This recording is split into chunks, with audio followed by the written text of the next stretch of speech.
pajama party, or battle as it's also called, between Armenia and Parthia. I picked Armenia, and my opponent counter-picked with Parthia. They are fairly similar factions. The main differences are that Parthia can bring elephants and swords, while Armenia is limited to axes for their melee infantry. So my build is 6 Persian hoplites, 3 Eastern spears, 2 Eastern cataphracts, 2 mercenary Cappadocians, 3 Eastern slingers, a noble spear, and 3 noble horse archers.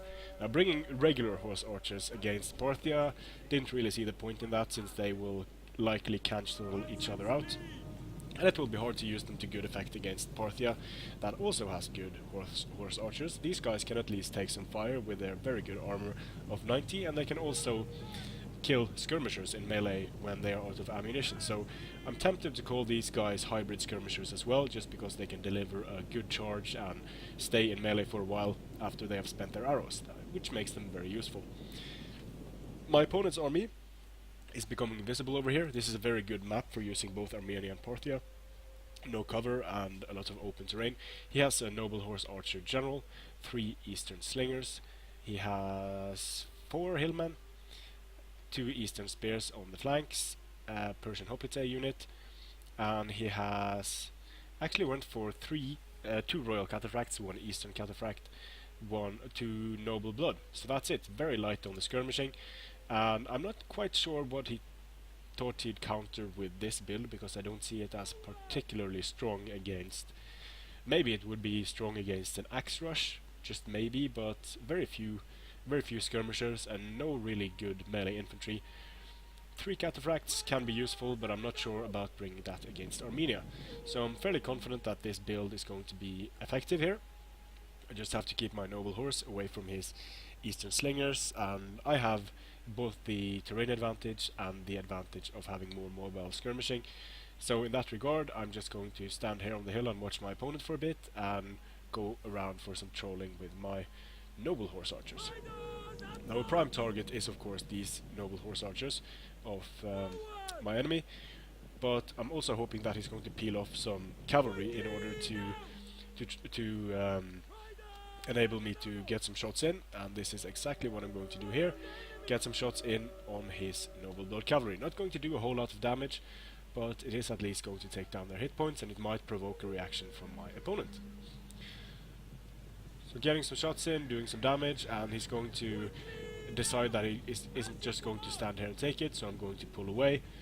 I see that he's following up with a lot of his forces here, so a pretty smart move actually, bringing these Eastern spears to go along with the cavalry, so that when he catches my cavalry he'll be able to support with spears, pulling out these Eastern cataphracts as well. So I'm thinking, okay, I'll just take the bait and move in, get some shots off on his general, pull back out and try to pull these guys here away from the rest of the army, because then my skirmishers can be a lot more effective. And I'm switching to heavy shot at some point here in order to do more damage.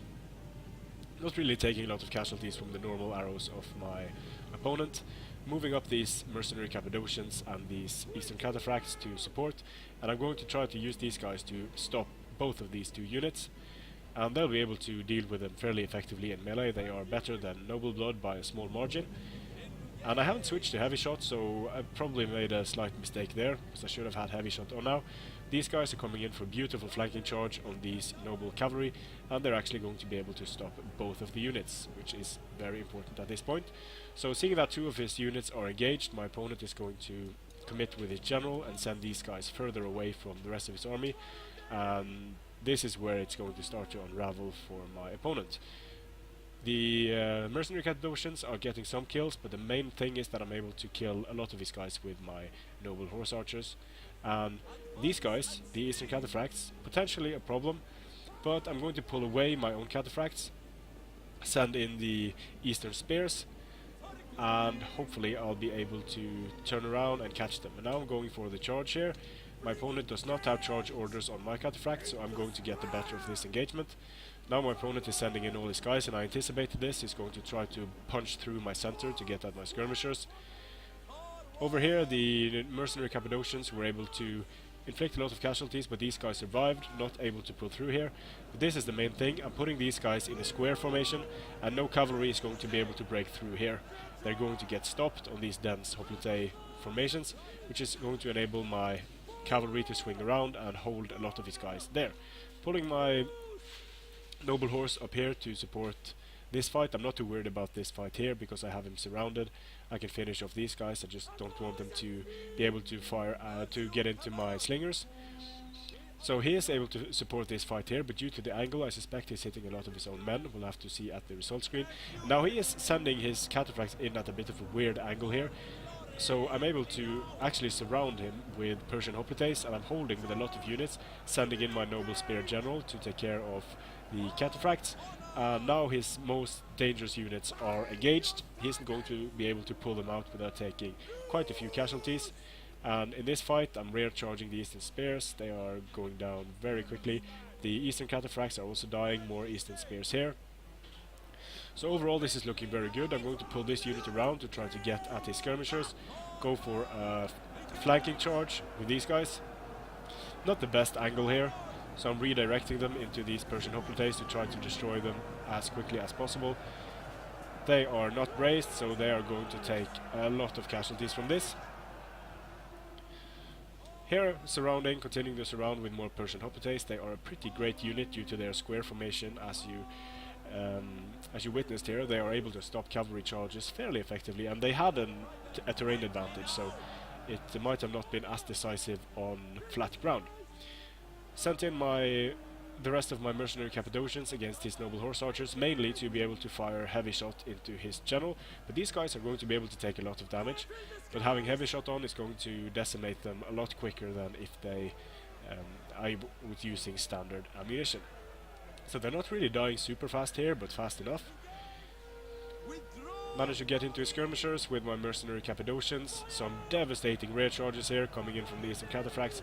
I should get a lot of kills here and take care of a ton of these units at once. Look at the kills just going up insanely fast.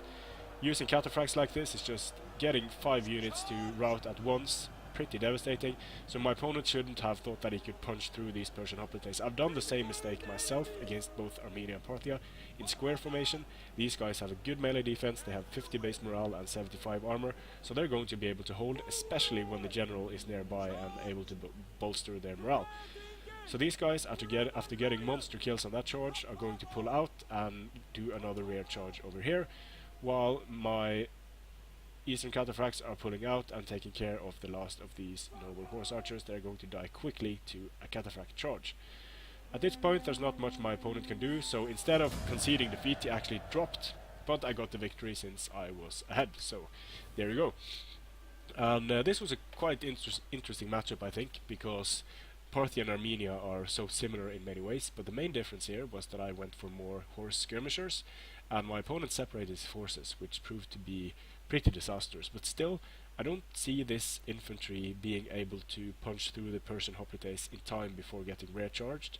These eastern cataphracts did a lot of damage. The mercenary Cappadocians didn't do really well. I barely did any damage with my eastern slingers because they weren't in a position to fire, and I was kind of saving them for the late game. But all of the Persian hoplites got at least some kills, although I suspect some of these kills were on routing units. So, not really straight up kills, but the eastern spears were also able to do some damage, and quite happy about that battle. Too bad my opponent dropped, but I need to get some more practice in with the eastern faction since I rarely play them. So, thanks for watching, and I'll see you again on the battlefield.